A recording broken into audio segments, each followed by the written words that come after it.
Boa noite, boa noite. Uma alegria estar aqui com vocês novamente. Já tem um ano, Vilela, que eu vim aqui? Tem não, né? Abril? Então, tem quase um ano que eu estive aqui com vocês. Obrigado por me receber novamente, a alegria estar aqui. Meu nome é Gustavo Paiva, sou pastor de uma igreja em Brasília, também lidero uma organização, um movimento chamado Nova Geração, que tem como objetivo levantar, treinar e equipar jovens adultos para influenciar a sociedade. Então, grande parte do que eu fiz na última década, na verdade nos últimos 17 anos, foi levantar líderes e posicioná-los na sociedade. Há 5 anos para cá, tenho pastoreado uma igreja local em Brasília, chamada Igreja Internacional da Reconciliação, talvez alguns aqui conheçam. E essa organização Nova Geração tinha uma banda. Eu toquei muito aqui, porque eu era diferente, eu era um cabeludo assim, tinha um cabelão, tal, parecia Jesus, né? Jesus europeu.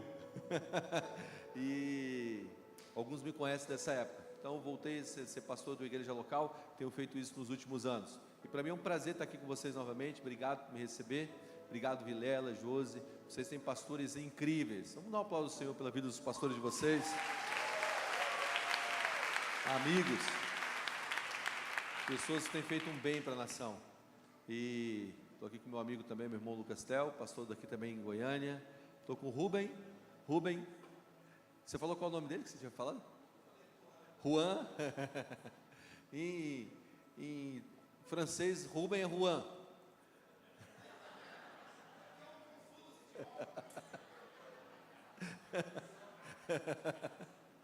E o Rubem é um pastor na Espanha, no sul da Espanha. Existe uma promessa de um avivamento no sul da Espanha.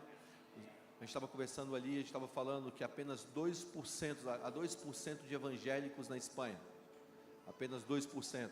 Para você ter uma noção de como a nação é enraizada em costumes e em religiosidade, a reforma protestante não entrou na Espanha. Aquilo que começou na Alemanha e se estendeu para a Europa e atingiu o mundo inteiro, não entrou na Espanha. A Espanha teve resistência à reforma protestante. E a gente tem ido lá há alguns anos, e eu creio um movimento de avivamento começando na Espanha, se espalhando por toda a Europa e incendiando todo aquele continente. Amém? Alguém pode dizer amém? Amém. Eu creio nisso. E então a gente tem ido à Espanha, trabalhado com pastores. Ele é neto de um pastor icônico lá na Espanha, um homem que fez muito pelo Evangelho, um homem de Deus, vem de uma linhagem pastoral. É um homem de Deus, casado com uma brasileira, né, esperto. Olhou para o mundo, onde tem as mulheres mais bonitas, e falou assim: é lá mesmo que eu vou arrumar meu jegue. Está aí, esperto. Está com um filhinho novo, um filhinho, um bebezinho. Estou aqui com o Cacá também, que trabalha com a gente. E tá quanto tempo lá em Brasília? 2 anos. Você é de onde, Cacá, mesmo? Itapuranga. Alguém aqui é de Itapuranga? Aí, ó, você tem conterrâneo aqui, Cacá. Tá ali, levanta a mão assim, ó. Que Deus abençoe Itapuranga com avivamento, reforma, salvação e transformação. E está trabalhando com a gente já tem 2 anos que mudou para Brasília. Estou aqui com minha esposa, sou casado há 20 anos com a mesma mulher. Tem 26 anos que a gente está junto, né, tia? Aí, eu estou assertivo hoje. Eu estou sniper. 26 anos que a gente namorou 6 anos, depois noivamos. Eu noivei com um barbante. Eu era tão quebrado que eu latia em casa para economizar cachorro. E aí eu noivei com um barbante, amarrei o barbante e a gente ficou noivo. Estou aqui, estou com minha filha também, Bela. E meus outros 2 filhos estão lá no quarto do hotel dormindo. Eles vinham: ô pai, estou cansadão. Então fica aí, filho, mas eu tenho certeza que eles não estão dormindo. Eu estou até preocupado. Eu estou preocupado com o que eu vou encontrar quando eu voltar para lá. Mas que Deus abençoe aquele quarto de hotel, aquele hotel.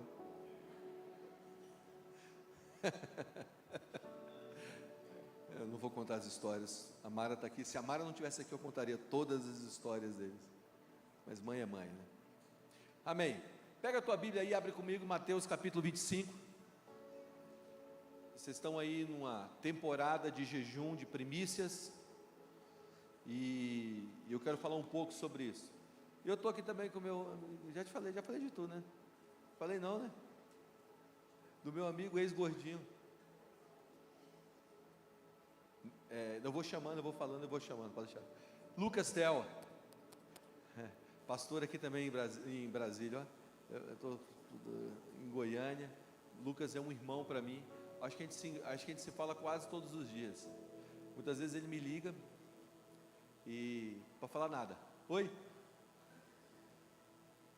Fala, Lucas. Não, só queria saber como é que tá as coisas.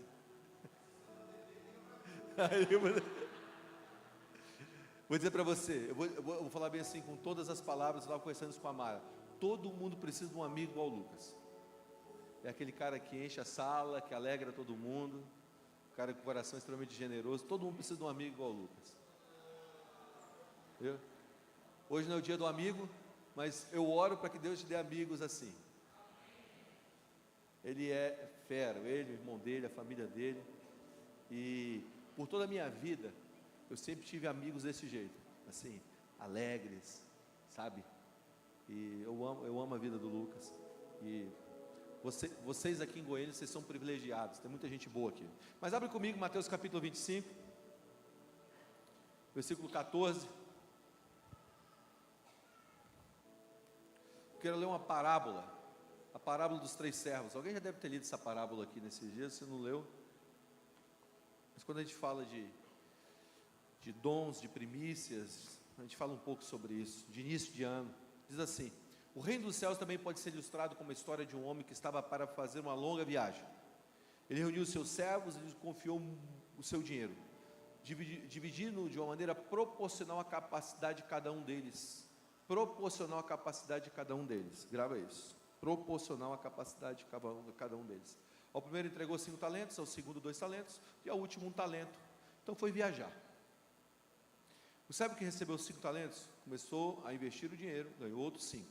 O servo que recebeu 2 talentos também se pôs a trabalhar e ganhou outros 2. Mas o servo que recebeu 1 talento cavou um buraco no chão e ali escondeu o dinheiro do seu senhor.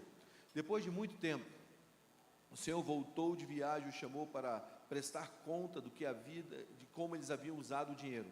Ao servo que lhe havia confiado 5 talentos se apresentou então com mais outros 5. O senhor me deu 5 talentos para investir e eu ganhei mais 5. O Senhor disse: muito bem, meu servo bom e fiel, você foi fiel na administração dessa quantia pequena, e agora lhe darei muitas outras responsabilidades. Diga: responsabilidade é uma bênção. Tem muita gente que reclama de responsabilidade, mas responsabilidade é um sinal de confiança de Deus na tua vida. Todas as vezes que vocês tiveram uma nova responsabilidade, glorifica ao Senhor, que é um sinal de confiança de Deus. Deus está alargando a tua tenda com responsabilidade. Quantos aqui querem ter tendas alargadas, avanços significativos nesse ano? Você está dizendo: me dê mais responsabilidade, Senhor. Vem e celebre comigo. Versículo 22. O servo que havia recebido 2 talentos se apresentou e disse: o Senhor me deu 2 talentos para investir e eu ganhei mais 2. O Senhor disse àquele servo: muito bem, meu servo bom e fiel, você foi fiel na administração dessa quantidade pequena, e agora eu darei muitas outras responsabilidades, ou te darei muito mais. Venha celebrar comigo. Por último, o servo que havia recebido 1 talento veio e disse: eu sabia que o Senhor é homem severo, que colhe onde não planta e junta onde não semeou. Tive medo de perder o seu dinheiro, por isso escondi na terra. Aqui está ele de volta. O Senhor, porém, respondeu: servo mau e preguiçoso, você sabia que eu colho onde não plantei e ajunto onde não semeei? Por que não depositou o meu dinheiro aos bancos? Pelo menos eu teria recebido juros. Em seguida ordenou: tire o dinheiro desse servo e dê ao que tem 10 talentos, pois o que se tem, mais será dado, e terá em grande quantia, mas o que nada tem, mesmo que não tem, lhe será tomado. Agora lance esse servo inútil para fora na escuridão, onde haverá choro e ranger de dentes. Vamos orar. Pai, nós amamos a tua palavra, Senhor. Nós amamos a vida que flui dela. Ela é nosso pão diário, ela é a nossa fonte de vida, Senhor. É dela que nós nos alimentamos. Por isso, Senhor, que nessa noite aqui no Mevan, em Goiânia, Senhor, o nosso coração se torne uma terra fértil, um lugar propício para que essa semente caia e gere bons frutos, para que ela possa abrir rios de vida em nosso coração, fontes de vida em nosso coração, que venha jorrar para muitos e muitos e muitos outros, Senhor. Essa é a nossa oração no nome de Jesus. Diga amém. Olha só, eu quero começar fazendo uma espécie de um joguinho com vocês aqui. Eu tenho uma arte. Eu queria que colocasse a primeira arte. Primeira arte.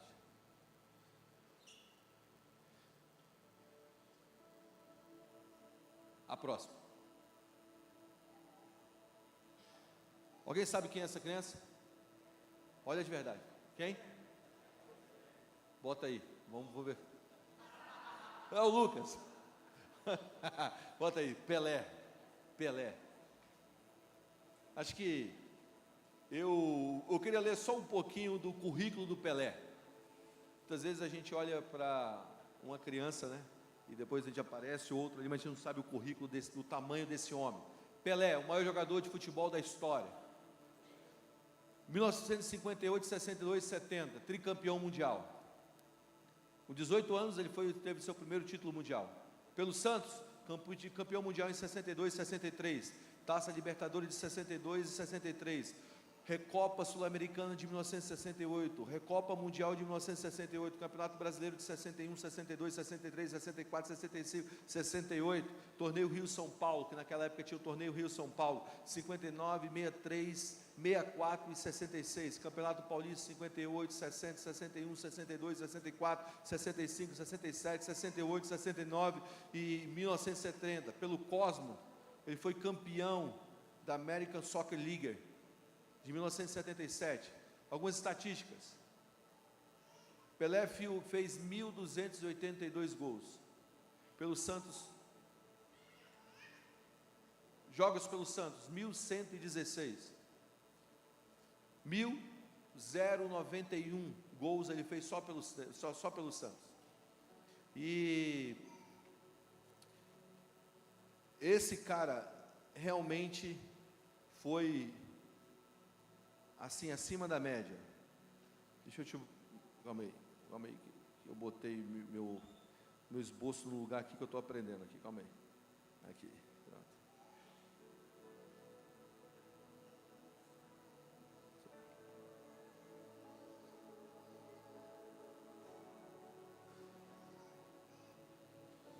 Pronto.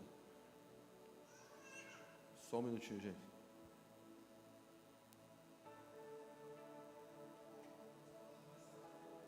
Hã? Quê?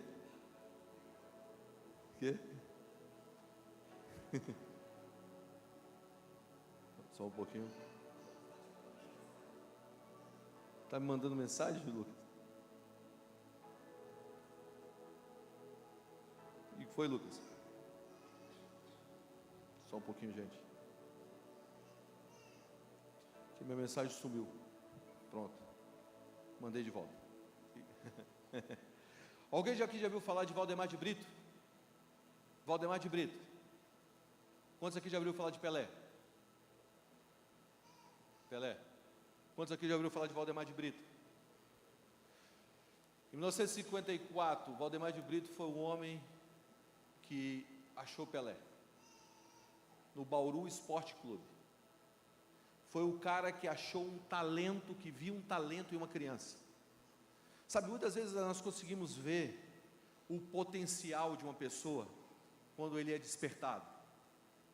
Mas o Senhor nos chamou para achar ouro em lugares que ainda não foram explorados. O que eu quero propor para você é que existe uma revelação de Deus escondida dentro de cada homem. Existe um potencial oculto dentro da sua vida.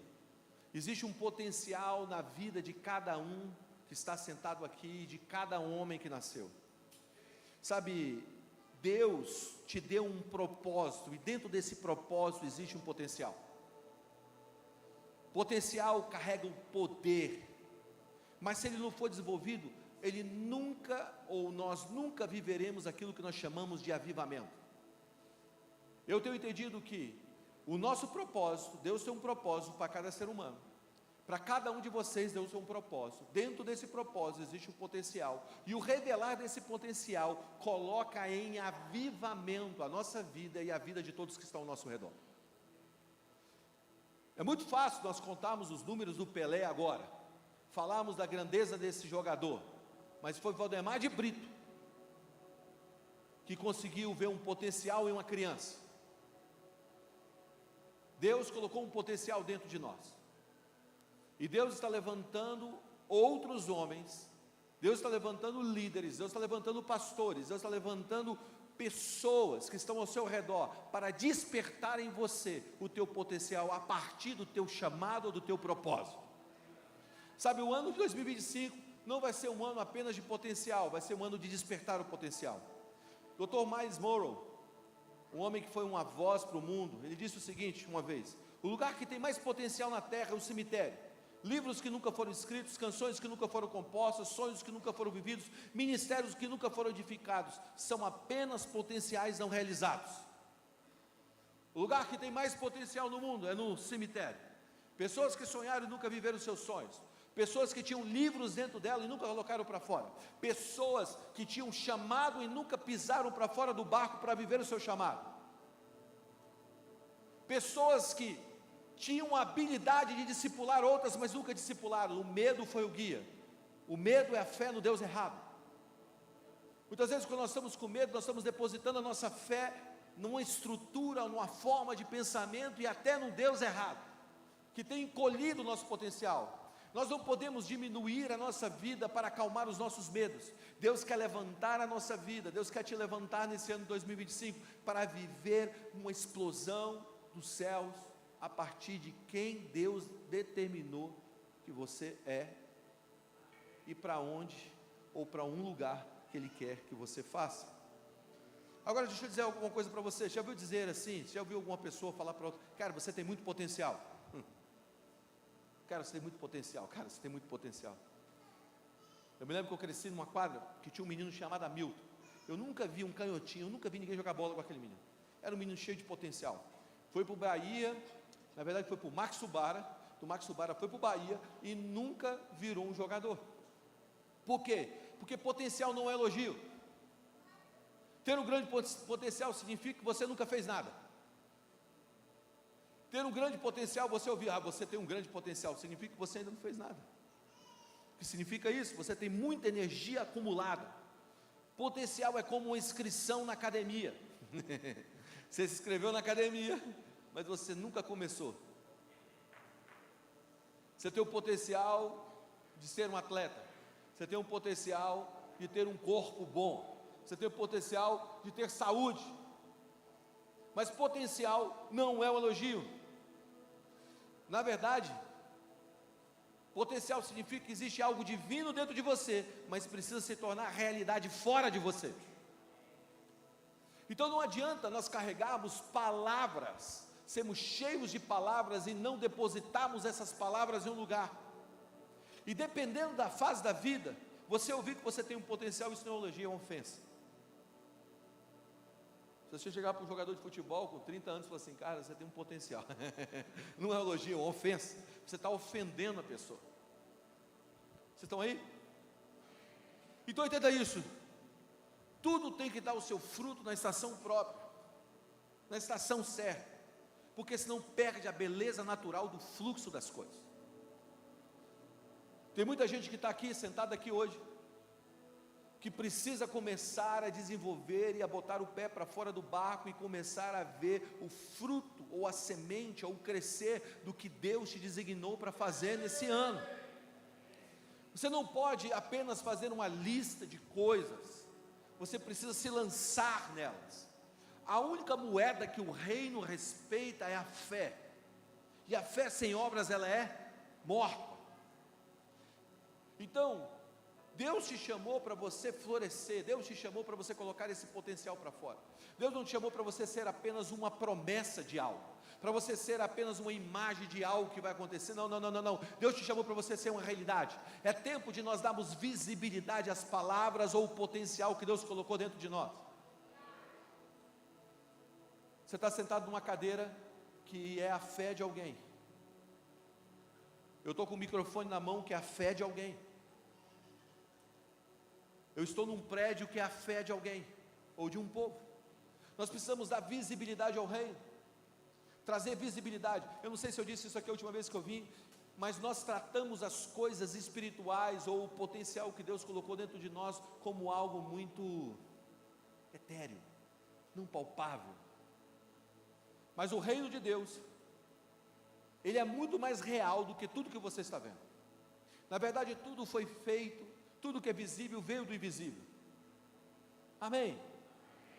Então chegou a hora de nós vivermos aquilo que Deus colocou dentro de nós, e nós não sermos considerados apenas um potencial, e não perdemos a janela de oportunidade que Deus nos dá. Existe uma janela de oportunidade, que é o Kairos do Senhor. Quando o Kairos de Deus, a janela de oportunidade que Deus abre, o tempo de Deus se alinha com o tempo da terra, com o Cronos, nós precisamos correr. Hoje o Brasil está vivendo uma janela de oportunidade única diante do mundo.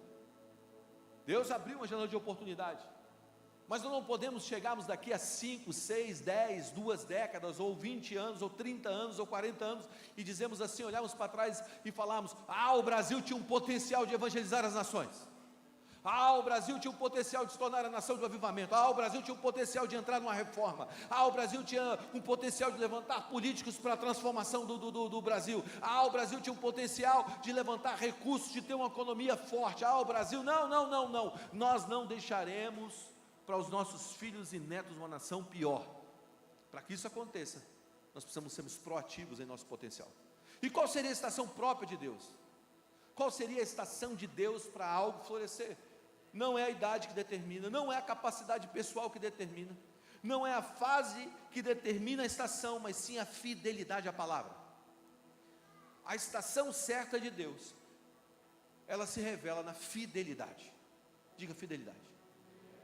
O teu potencial cresce quando você está sendo fiel às palavras do Senhor, porque precisa ser regado pela fidelidade.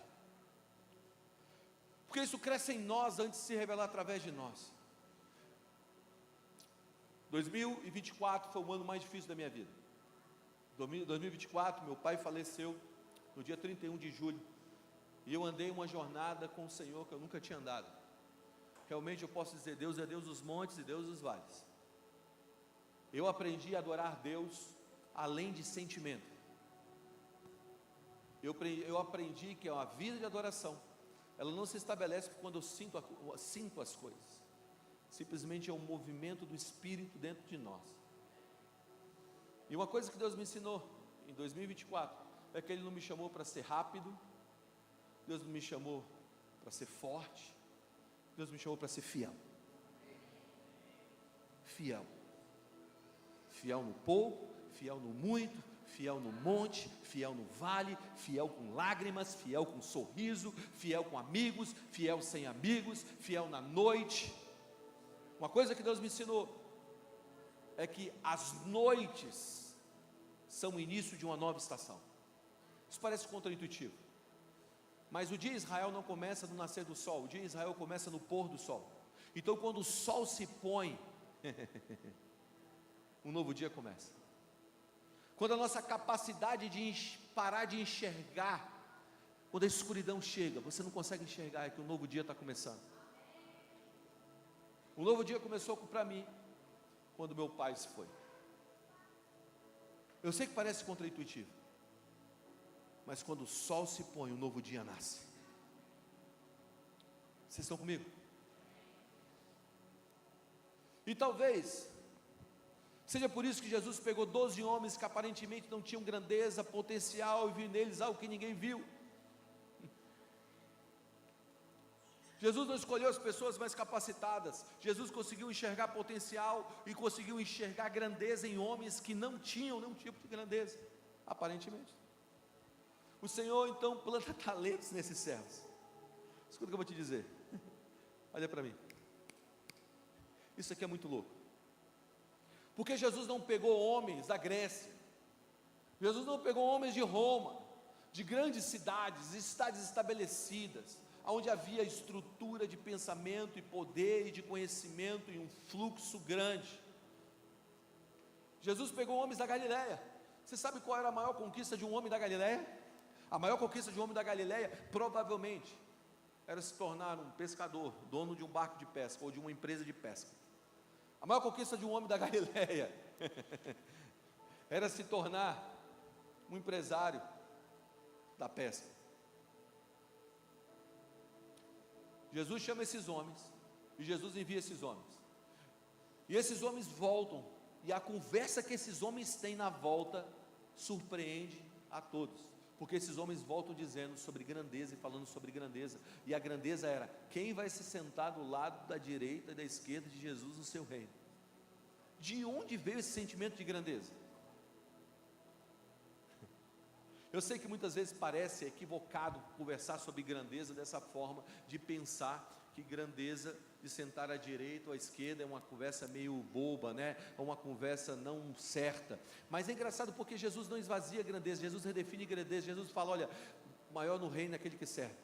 De alguma maneira aqueles homens começaram a andar com o Senhor e começaram a pisar nos passos do Senhor e no envio do Senhor, e voltaram com um sentimento de grandeza tamanho, que agora eles estão discutindo de serem reis em um reino, serem grandes no reino.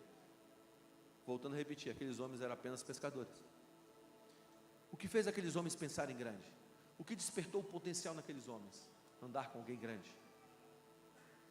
Você não pode se tornar aquilo que você não viu e não ouviu. Você só se torna aquilo que você viu e ouviu. Então, o que eu quero propor para você, que de alguma maneira, andar com Jesus desperta em nós grandeza, e essa grandeza é redefinida por Jesus, para sermos servos, mas Jesus quer extrair de nós. Então, voltando para a parábola, essa parábola aqui de Jesus, antes de falar sobre ela, ele conta 3 histórias, 3 parábolas, das 10 virgens, dos 3 servos, que foi o que nós lemos, e do pastor que separa as ovelhas dos bodes. E ao ver essas 3 histórias, você precisa ter 3 perguntas. A primeira pergunta: qual é o contexto do conteúdo dessa história?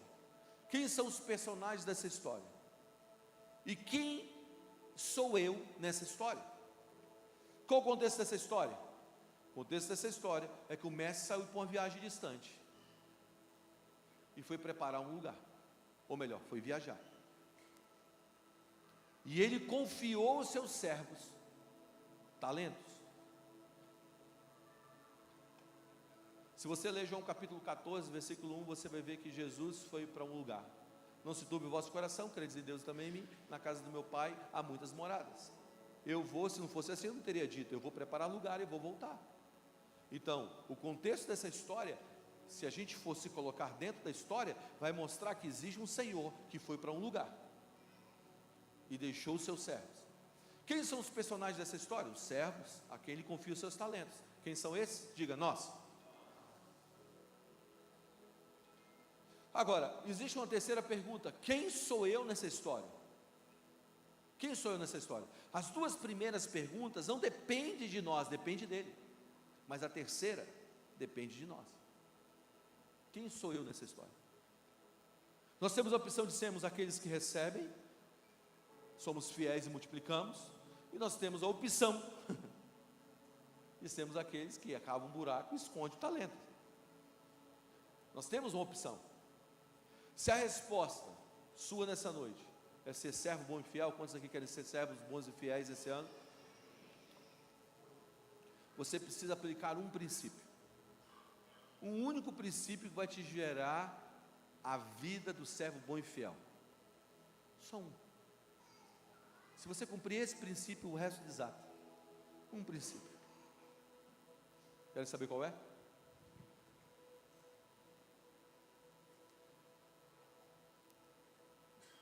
Diga: generosidade. Generosidade. Generosidade. O princípio da multiplicação no reino se chama generosidade. Generosidade. Agora deixa eu te dizer uma notícia: você não se forma em generosidade. Não existe uma escola, uma universidade que você entra, um curso que você faz que isso vai te levar à generosidade. Generosidade é um processo de crescimento contínuo. Generosidade não é algo que você faz uma vez e aquilo ali muda a sua vida para sempre. Não. É um processo contínuo. Nós precisamos crescer em generosidade. E como eu cresço em generosidade? Não é simples você crescer em generosidade, porque a nossa configuração natural, depois da queda, é não sermos generosos, sermos mesquinhos, é retermos mais do que devemos, é segurarmos aquilo que não é nosso, é abraçarmos uma vida voltada ao eu e não ao nós. Mas vou te dar uma notícia, na verdade vou te dar um estilo de vida. A melhor maneira de se viver é vazio. Existe um poder no vazio. Existe um poder em você andar com as mãos abertas. Você se lembra das vasilhas que foram trazidas à casa daquela viúva? A multiplicação de uma unção só acontece em vasos vazios. Se nós estamos cheios, a unção para. Se você quer viver uma vida, que é uma vida além de uma estação, uma vida contínua de crescimento, você vai ter que aprender a morrer vazio, a viver vazio. Você vai ter que aprender a viver uma vida de generosidade. A generosidade nos coloca em um lugar vazio. Eu me lembro a primeira vez que eu viajei com a banda. Eu tinha uma banda, foi a primeira vez que eu viajei com a banda na vida. Eu vim para Goiânia. O primeiro lugar que eu ministrei fora de Brasília foi aqui em Goiânia, numa igreja chamada Geração Eleita, do pastor, esqueci o nome do pastor, Ministério Geração Eleita. E aí eu vim ministrar num acampamento aqui. E antes eu vim, uns 5 meses antes, um pastor de Brasília virou para mim e falou assim: "Senhor, preciso que você cuide do meu filho." 6 meses antes: "Preciso que você cuide do meu filho está me dando muito trabalho, cuida dele, Guga. Ele toca teclado." Eu falei assim: "Claro, traz ele para cá." Eu comecei a cuidar dele. 2 meses depois eu botei ele para tocar com a gente. E esse menino era um menino meio doidinho assim, sabe? Ele tinha uns problemas assim. E aí eu falei assim: "Galera, vamos sair, primeira viagem e tal." E na hora que eu estava saindo, ele veio com um laudo médico para mim: "Guga, eu fui curado." Os médicos eles falavam que eu seria curado. Eu fui curado, está aqui o laudo. Eu abri o laudo. Qual era o laudo? Qual era a doença dele? Quando ele nasceu, o médico, na hora que foi tirar ele da mãe, apertou a cabeça dele, deu um problema neurológico, e ele começou a tomar remédio controlado, Gardenal, desde pequenininho, por toda a vida. E o médico falou: "Você está curado, você não precisa mais tomar esse negócio, você está curado." Eu falei: "Tá bom, então vamos contar teu testemunho na viagem." Eu estou lá, cara, no acampamento, primeira viagem da vida, estou pregando, depois de ter liderado a adoração. Ele está tocando assim atrás, o nome dele era Javan. Aí eu estou pregando, falei assim: "Eu vou contar o testemunho dele." Está vendo aquele menino? Quando ele nasceu, o médico apertou a cabeça dele. Ele ficou com um problema na cabeça. Os médicos disseram que ele nunca mais ia ser curado, que ele não tinha cura para a doença dele, o problema neurológico. Ele foi curado. Na hora que eu disse isso, cara, eu não estou dizendo nem um segundo para cá, nem um segundo para cá. Na hora que eu terminei de falar isso, ele estava tocando, ele fez assim, ó. Caiu no chão e começou a se debater no chão. E eu com o microfone na mão assim, sério. Eu assim, ó. E agora, o que eu faço? Aí,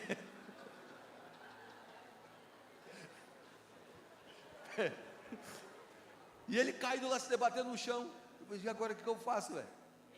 Imagina, pegaram ele, tiraram ele do negócio, levaram ele para trás do palco.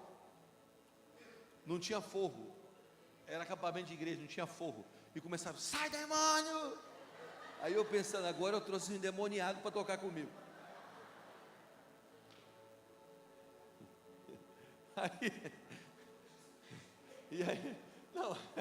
Aí o que você faz? Aí eu falei assim: "Jesus Cristo, me ajuda." Eu orando, agora o que eu faço? Vamos ficar em pé. O diabo está furioso.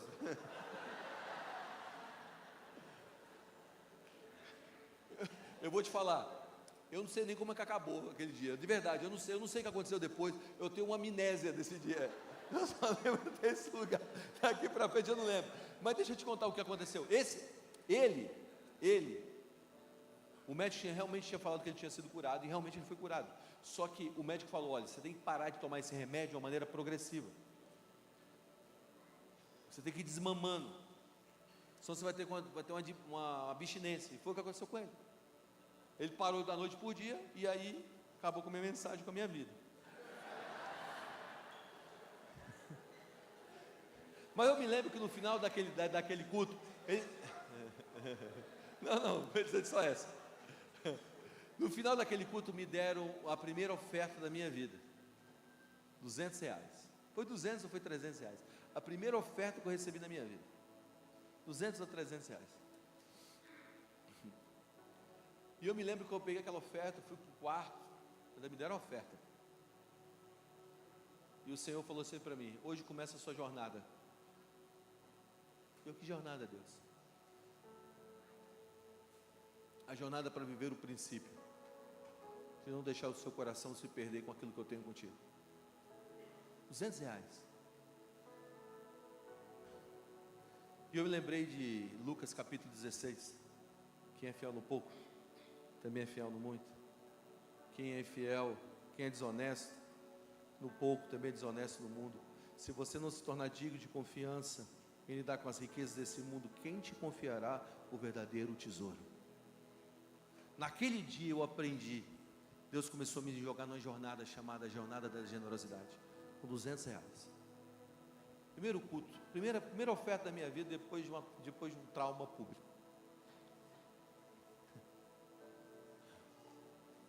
Escuta o que eu vou te dizer. Não é o tanto que você possui. Nunca foi relacionado ao tanto que você tem na mão. A generosidade não é fruto do tamanho da tua oferta. A viúva foi a maior oferta porque não foi o quanto ela deu, foi quanto sobrou no bolso dela. Não foi o tamanho da oferta para os outros, mas foi o tamanho da oferta para ela. Vocês estão comigo? O que eu tenho entendido nesses dias é que aquilo que Deus vai nos confiar no ano de 2025, aquilo que Deus está nos dando, o potencial que Deus colocou dentro de nós, isso vai servir a Deus ou isso vai nos servir? Porque aquilo que Deus te deu não pertence a você, foi confiado a você. A sua vida não pertence a você, foi confiada a você. Os seus recursos não pertencem a você, foram confiados a você. A sua força não pertence a você, foi confiada a você. Escuta o que eu estou te dizendo. Aonde estiver o teu tesouro, vai estar o teu coração, diz Mateus capítulo 6, versículo 21. Sabe por quê? Porque o dinheiro, ou os recursos, ou a influência, vai mentir para você em muitas horas. Vai dizer que você pode fazer coisas que realmente você não pode fazer, sem Deus. Nós estamos mostrando, para muita gente, como crescer em recursos, como crescer em influência, mas sem sentir a responsabilidade de possuir tudo e não ter nada. Nós estamos ensinando as pessoas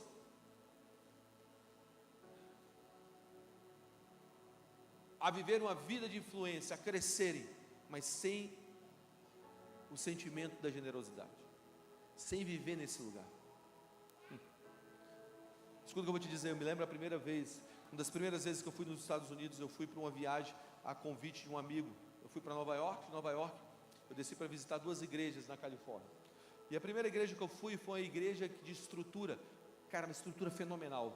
O pastor me pegou e saiu mostrando o tamanho desse campus, uma igreja para 5.000 pessoas, aquelas mega church americanas, aquela coisa bizarra, assim, sabe, de lindo, um campus, que você andava no campus e não acabava o campus tanto que você andava, uma capela para casamento, um batismo, um batistério do lado de fora, uma coisa linda.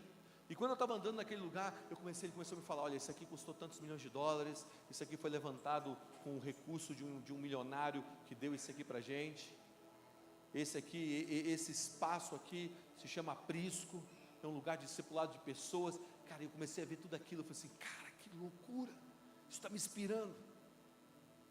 Eu me lembro que eu entrei ali, saí dali, inspirado de ver a grandeza e o tamanho das coisas que aquele cara tinha feito. E ele falou: cara, eu fiz do zero. Deus me deu a capacidade de levantar toda essa estrutura, todo esse campus do zero. E eu falei assim: demais. Depois eu saí, peguei um avião e fui encontrar um amigo meu, que é pastor da maior igreja coreana dos Estados Unidos. chama Dave Gibbons. E aí foi a primeira vez que eu estava tendo contato com o Dave. Encontrei o Dave me pegou no aeroporto, a gente foi tomar um café, ele me levou para o escritório dele, lá ele tinha vários cafés. Eu fiquei sabendo que você gosta de café, Guga. Qual que você gosta?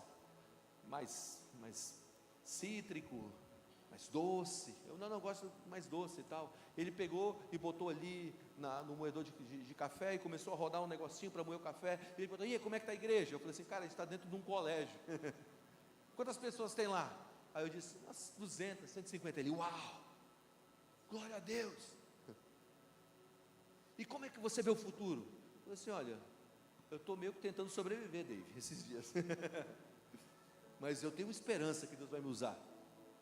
E ele começou a falar bem assim, não, Deus tem muito mais do que você imagina.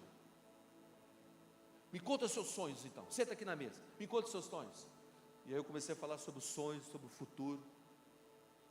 Ele começou, olha, deixa eu te dizer, tudo Deus já colocou dentro de você, faz isso, puxa para cá. E ele começou a falar, eu vejo você no futuro. Eu vejo milhares de jovens, de líderes. No final, eu estou indo embora, no último dia, ele tira um envelope, falou assim, isso aqui é minha oferta em você, no seu ministério. Eu entrei dentro do carro, quando entrei dentro do carro para ir embora, eu falei bem assim, será que eu sou tudo isso mesmo? E o Senhor começou a falar para mim, isso é grandeza.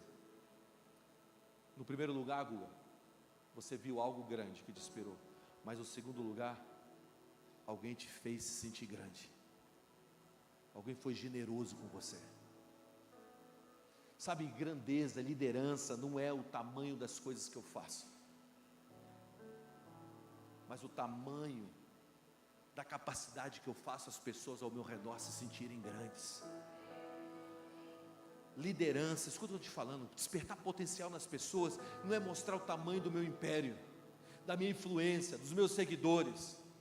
É quando alguém senta com a gente e sai de lá ricamente cheio de esperança e fé para viver os próximos dias, meses e anos. Foi isso que aconteceu com os discípulos de Jesus. Vocês estão aí? Porque eu quero dizer uma coisa para você. Você sabe onde se multiplica uma semente? A semente não se multiplica no prédio. A semente se multiplica no barro, na terra. Gênesis 2, capítulo 7. Então o Senhor formou o homem de onde? De onde? De onde? Você sabe onde a semente se multiplica?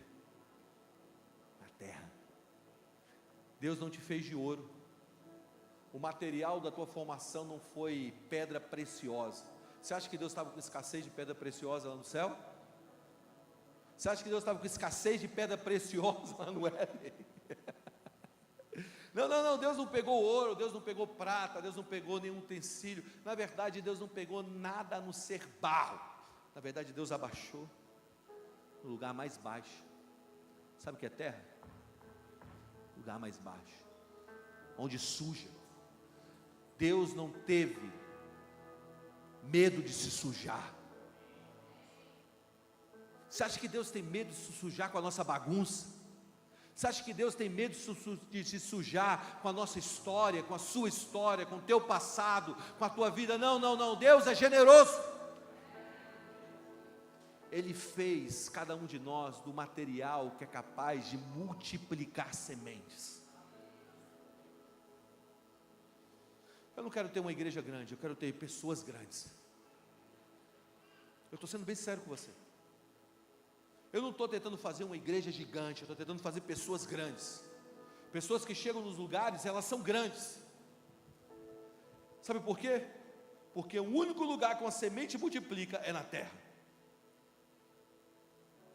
E Deus te fez essa terra. Deus não tem problema em mexer com a terra suja.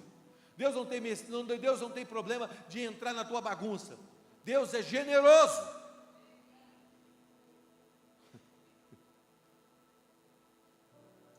Valdemar de Brito. Deus é como um Valdemar de Brito, que olha o menino da favela. Eu sei de onde eu vim, cara. Eu sei de onde Jesus me tirou. Eu sei para onde eu estava destinado. Sabe, Deus pegou meu pai. Vou te contar a história da minha família. Porque a minha avó, ela morreu no parto do meu tio mais novo. Meu pai é o segundo mais novo, terceiro mais novo. E quando ele, na noite, no dia que ela foi morrer, no dia que ela faleceu, na manhã, ela chamou a minha tia mais velha, que foi quem criou meu pai, e disse assim: olha, eu vou morrer essa noite, no parto do seu irmão. Fala para o seu avô, seu pai, cuidar de todos os filhos. Isso quem me contou foi minha tia, e especialmente do seu pai, do Ademar, porque Deus tem algo com ele e com a geração dele. Eu tinha 12 irmãos, 13 irmãos, ou era 11 irmãos, eu não lembro mais. Sei que ele adotou, meu avô adotou mais 11, e a maioria com deficiência. Essa é a história da minha família. Naquele dia uma pomba entrou, pousou na cabeceira da cama, espantavam a pomba subia e pousava no umbral da viga que segurava a casa. Naquela noite minha avó faleceu.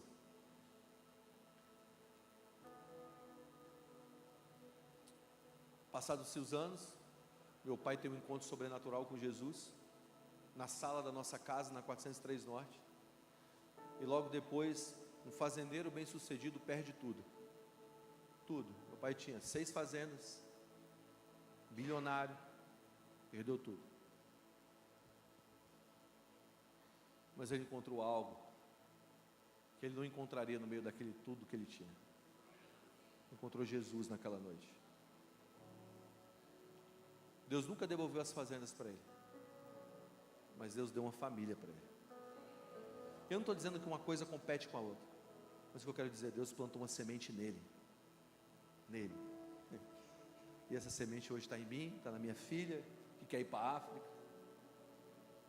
e vai se estender de geração após geração. Onde eu quero chegar? Que Deus não está preocupado em outra coisa, senão semear em você generosidade. Está aí? Está comigo?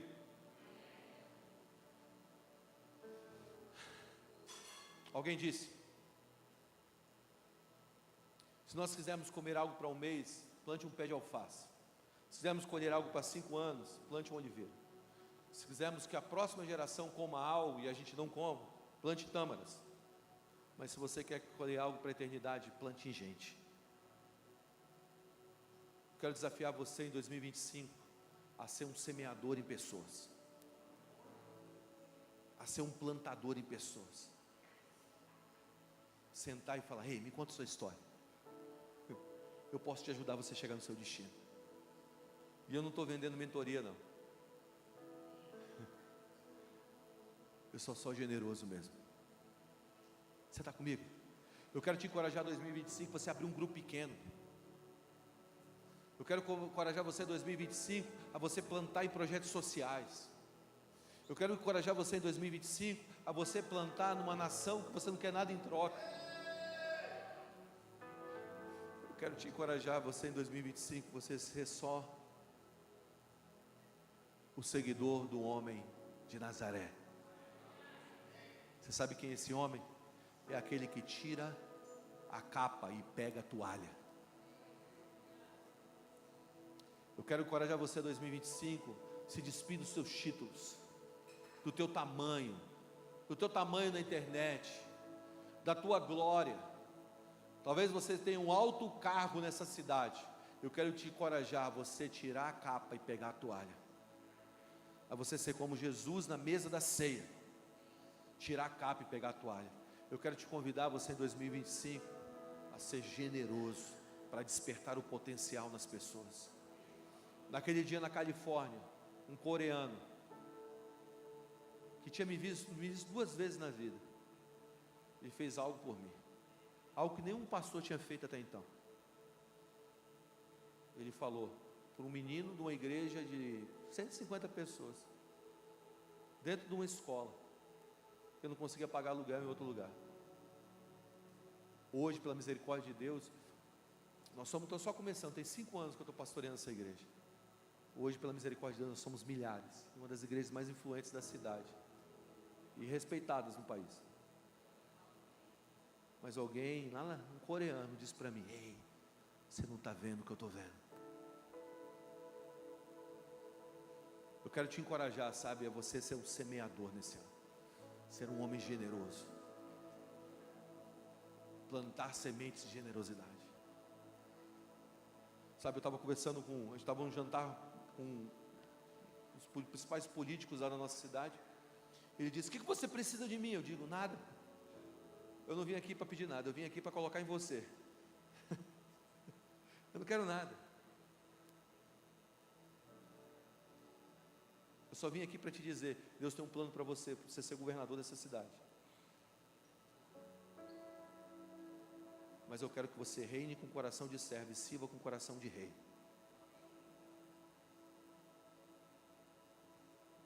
Eu tenho um outro cara, que eu acredito que ele vai ser uma das vozes da nossa cidade. Hoje ele foi presidente da OAB, um homem muito influente, foi conselheiro da República. A gente estava andando na Universal Studios, meu cunhado estava andando, tinha acabado de comprar um Gatorade. Ele estava andando assim, um cara muito influente, estava andando com o Gatorade assim. Aí alguém passou, bateu no Gatorade, estava sem tampa, caiu e derramou o Gatorade. E o lugar para comprar esse Gatorade era mais ou menos uns 600 metros, quase 1 quilômetro, 700 metros distante. Esse cara sumiu, de repente ele aparece com um Gatorade na mão. Estou falando de uns caras mais influentes da minha cidade.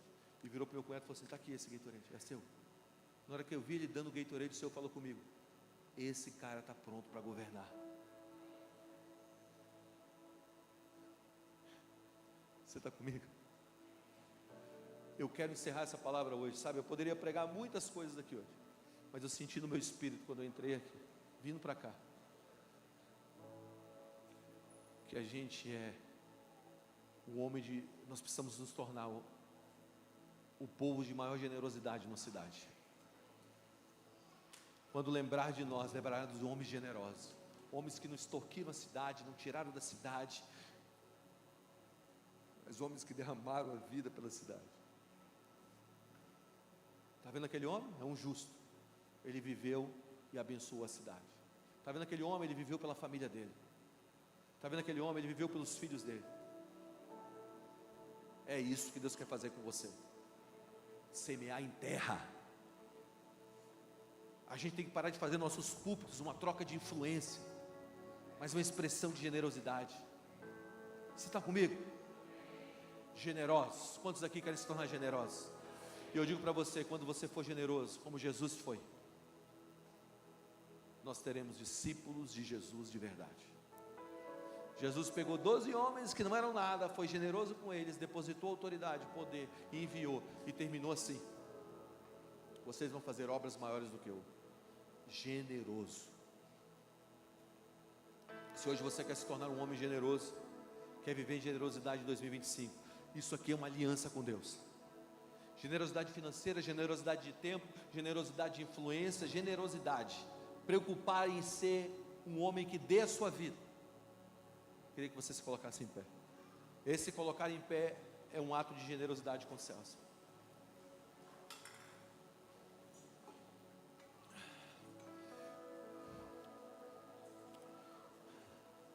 A gente não precisa de muito, sabe?